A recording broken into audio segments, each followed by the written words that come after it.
Question: who is the best defenseman in the NHL? The Norris Trophy is the award given to the top defensive player who best demonstrates throughout the season the greatest all-around ability to play the position. And while there is a debate about what this trophy actually means, this year there are 3 defensemen who have carved themselves above the rest. First is Zach Werenski, the American defenseman who has carried a Columbus team into the playoff mix despite being expected to sit in the basement of the NHL. Then you have Cale Makar, the Calder, Norris, Conn Smythe, and Stanley Cup winner who's drawn comparisons to Bobby Orr frequently in his career.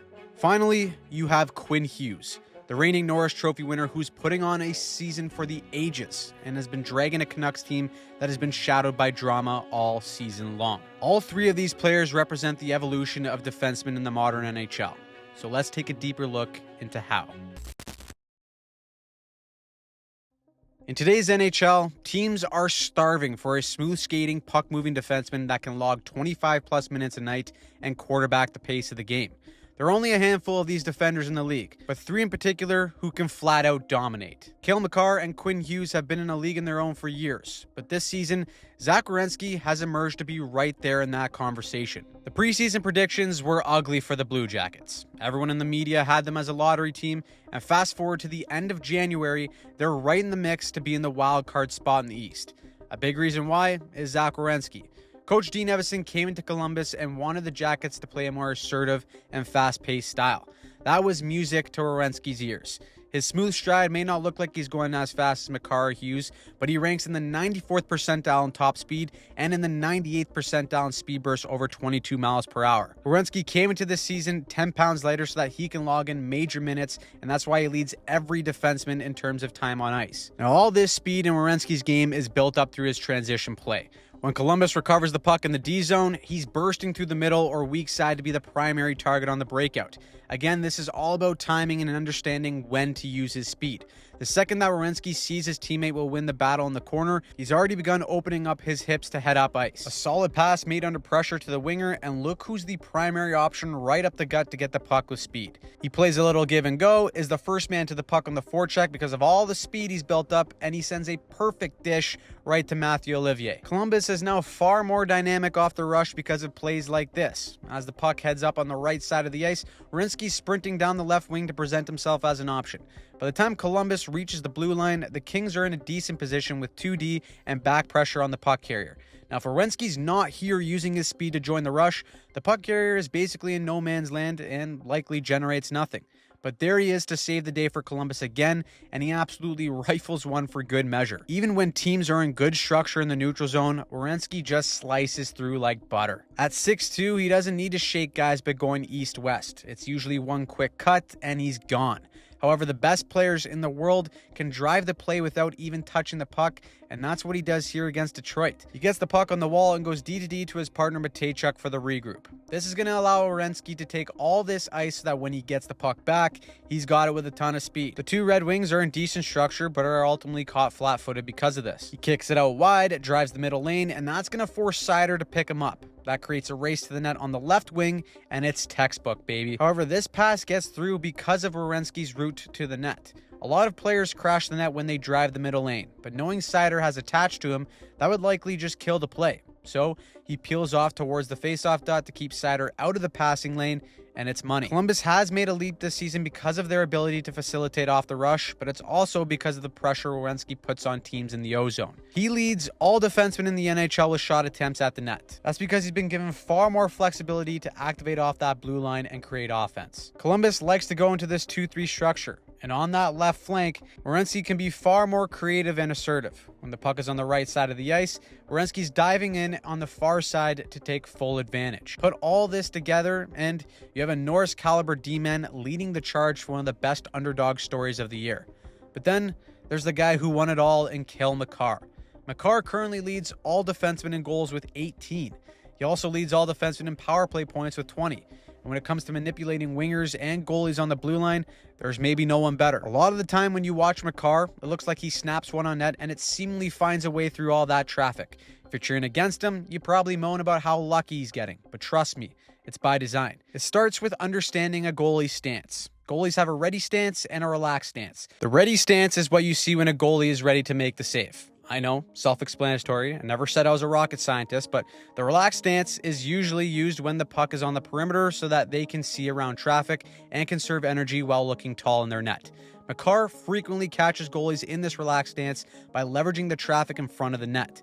As soon as he gets the puck on the left point here, he's going to slowly shift into the middle while keeping his eyes on the net the entire time. Now, because Colorado runs a 1-3-1 power play, they can have 2 layers of screens in front of the goalie while Makar is in the middle of the ice. Add the penalty killers, and all of a sudden vision becomes a real problem for goalies, especially with a 6'3" Nichushkin right in your kitchen. So Decord here is forced to go into his relaxed stance to try and find the puck through traffic. He looks the wrong way. Makar has his head up, knows where to place it, and it finds a way for a goal. Makar is constantly pulling killers into the lanes while leveraging his screens to make life a living hell for goalies. Between the screens and the puck movement of Colorado on the perimeter, it becomes incredibly difficult to decipher when's the appropriate time to use this stance as a goalie. Sprinkle in his lethal snapshot, and goalies are frequently getting exposed. Of course, you can't talk about Makar without his skating and deception. He is the king of using the Mohawk or 10-2 technique to absolutely torch wingers. Once he opens up his hips and loads the puck in a shooting position, he can expose wingers by exploding out of this load up with the Mohawk. The brilliance, though, is how he stacks these skills together. Often when you see wingers attack Makar, he likes to head fake towards the middle and then drive down the wall while using this Mohawk to explode out of the oncoming check. As you can see, wingers and teams in general get gun-shy to be aggressive, and that is exactly what he wants. With more teams playing man-on-man defense up high, though, he can single-handedly break structures by beating his man 1v1. With every defender he leaves in the dust, another has to pressure to make sure he isn't left uncontested. The result leaves either him or another Av wide open for a high-danger chance. Makar also leads all NHL defensemen in takeaways. Try and beat him wide, his skating alone will angle you off, and he's not afraid to finish with a hit either. With Colorado playing an aggressive man-on-man system, he's able to frequently anticipate puck carriers' next move to stop the cycle and get moving on offense. With his history, Makar was the odds-on favorite to win the Norris at the start of the year. Then, we started to see the brilliance firsthand of Quinn Hughes. Leading all defensemen in points, he is carrying the Vancouver Canucks.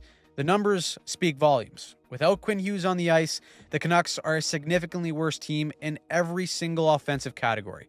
But perhaps the most important one is possession. With him on the ice, the Canucks have the puck nearly a full 3 minutes longer per 60 minutes. Once he gets the puck, he keeps it and finds the best possible play. On breakouts, his possessions are methodical and calculated.